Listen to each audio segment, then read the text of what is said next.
আসসালামু আলাইকুম সুপ্রিয় নবম শ্রেণীর শিক্ষার্থী বন্ধুরা, আগামীকাল তোমাদের ইসলাম শিক্ষা নবম শ্রেণীর জন্য শিক্ষার্থীদের নির্দেশিকা একদম শতভাগ কমন, যেটা আর কি অনেক ফেক টেক বের হয়েছে সেটা বাদ দিয়ে যেটা কমন সেটা পড়ো।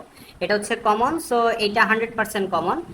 যারা যারা চ্যানেলটিতে নতুন এসেছো তোমরা অবশ্যই সাবস্ক্রাইব করো, সবার আগে দেওয়ার চেষ্টা করতেছি, তো তোমরা দেখো। তো সামাজিক সমস্যা বিশ্লেষণ করে ইসলামের বিধিবিধানের আলোকে সমাধান করি।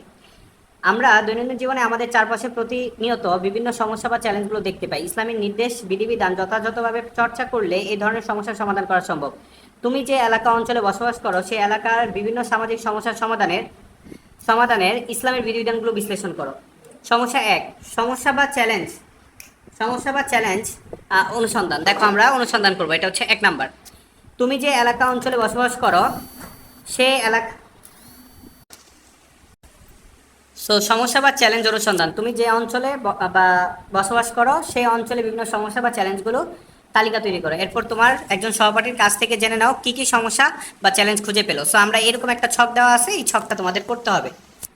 তো যারা যারা আরটিএইচ এ প্রথম এসেছো তারা অবশ্যই চ্যানেলটিকে সাবস্ক্রাইব করে পাশে থাকা বেল আইকনটি বাজিয়ে দাও, সবার আগে আমরা তোমাদেরকে প্রশ্ন প্রোভাইড করি।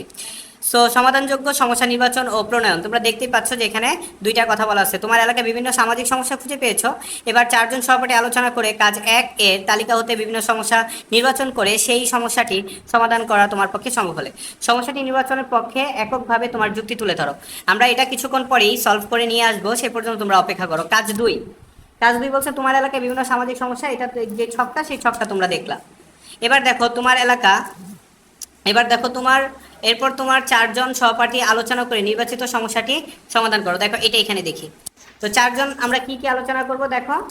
বলছে নির্বাচিত সমস্যার নাম, তারপরে সমস্যার চ্যালেঞ্জ সমাধান, তোমরা দেখে নাও আসলে মূলত। তারপরে লাস্টে বলছে কি দেখো, যে তোমরা বিদ্যালয় বা এলাকায় একটি ইতিবাচক উদ্যোগ চিহ্নিত করো।